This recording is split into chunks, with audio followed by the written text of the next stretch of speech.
Welcome to Hood Champion Boxing and Sports. And boxing, you find a way to win or you find a way to lose. Terence Crawford, man, is in the headlines like he always is with all these content creators hating on the man. People hating on Spence. Just hating. Everybody just angry. Always hating, man. But look, man.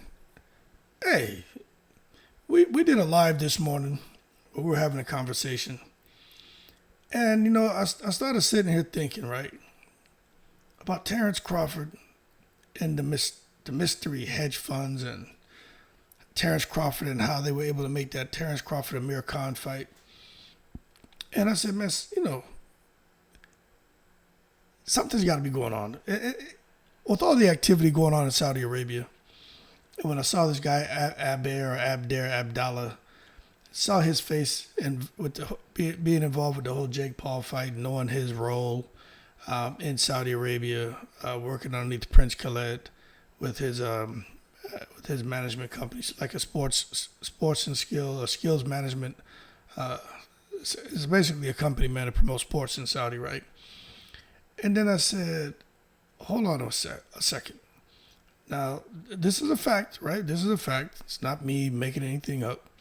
We know Terence Crawford, not going to beat the dead horse, but we know there was some kind of relationship with, he was being advised by Kinahan, being over there on Top Rank, that somehow he ended up where his name was attached to this guy. Okay? So then we see that obviously they were in Saudi Arabia, this picture of Terence Crawford and his family, it's not Halloween in Nebraska. They're out there getting that Arab money. But when I started to really think about Terence Crawford and these two hedge funds where he didn't want to talk about where the money was coming from, right? While we're having a live, sometimes we're just talking, having conversations, and in doing so, sometimes, it's like, just brainstorming. And then all of a sudden, ideas and things start to come together, and you can kind of make sense of some things. Now again, I'm gonna tell you this: I don't have any proof of any of this stuff, right? But I'm just having a conversation with you, and I'm suspicious of the whole $50 million that Terence Crawford said that he had for guarantees for him and Spence. Now, the reason why I'm suspicious is because I listened to what Deontay Wilder said the previous weekend, talking about fighting in Saudi, getting guarantees, getting your money before you fight. It's the words, people. Guarantees. Right? I said, damn, that's almost the exact same thing that Crawford was saying. He didn't want to say where the money was coming from. Now, what I am going to tell you is, if you say, well, what are you suspicious of? I know for a fact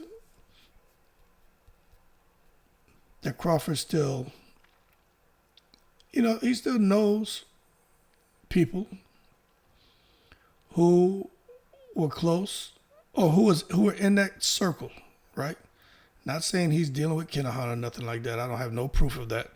But I'm just saying there were people in that circle. Crawford still knows them. You just, because Kinahan goes away doesn't mean you stop knowing people. But when I look at how Saudis are putting up the kind of money they're putting up to try to really grow boxing in Saudi, and the guarantees, words matter. I said, I can't help but be a little suspicious that maybe Crawford had this guy, Abdallah. Maybe he was the guy who was looking to, with Saudi Arabia, of course, he's let me have to pull up his title, but under Prince Khaled, he's basically like the president of the whole skills management company. But I just would wonder if maybe that guy Abdallah was the guy who's putting up that $50 million.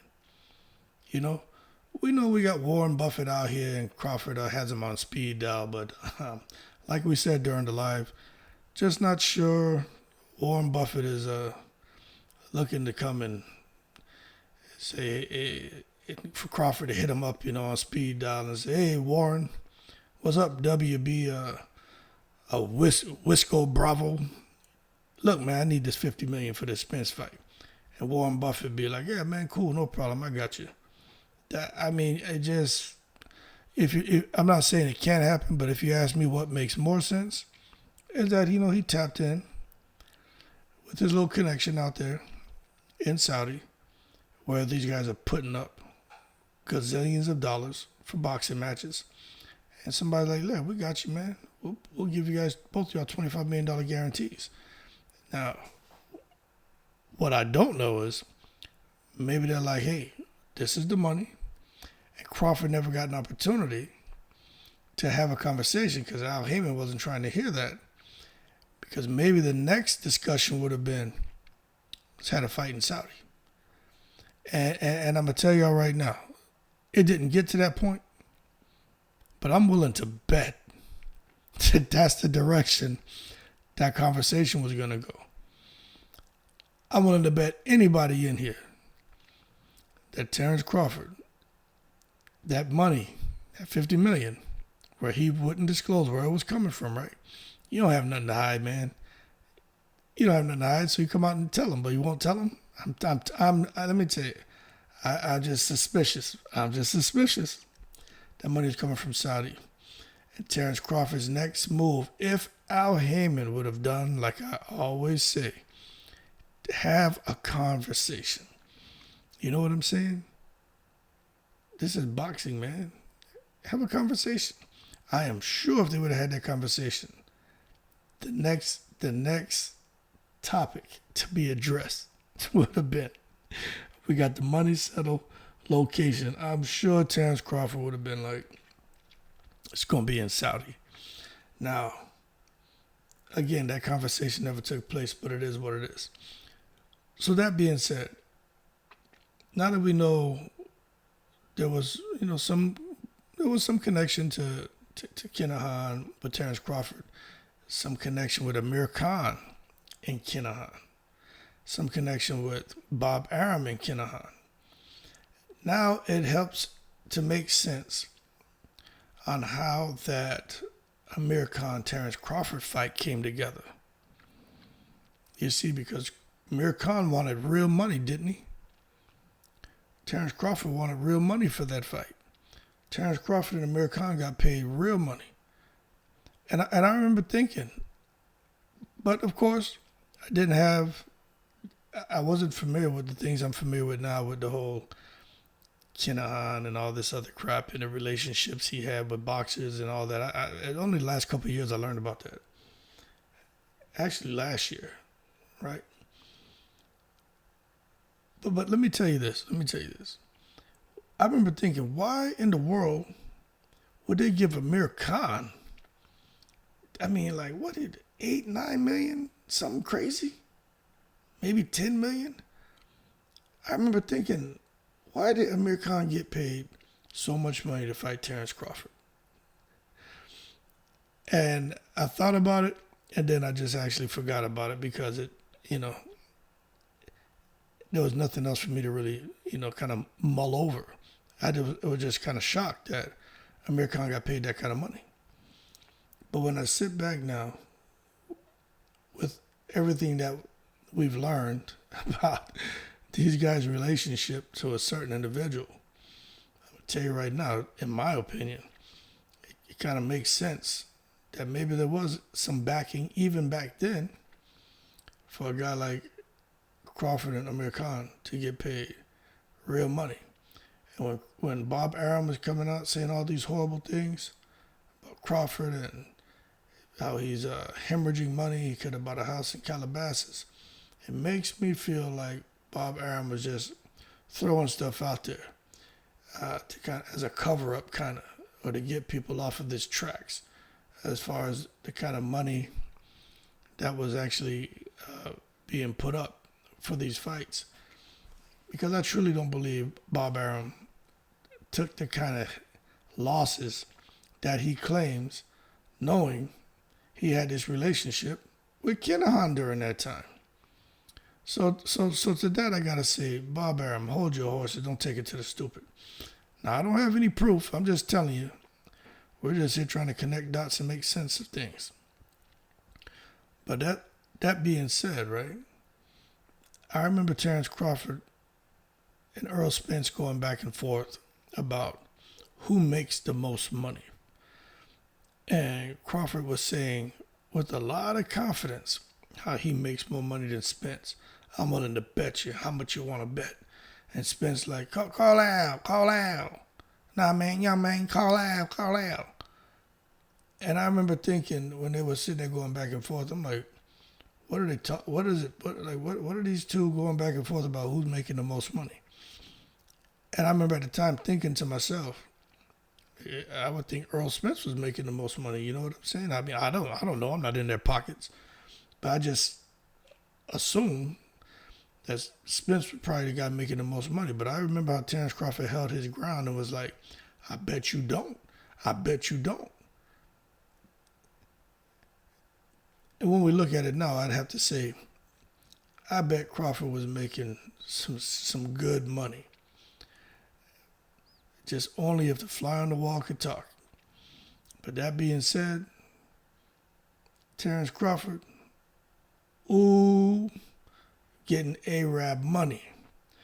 I think he may have been getting that Arab money for a long time. But we're just having a conversation.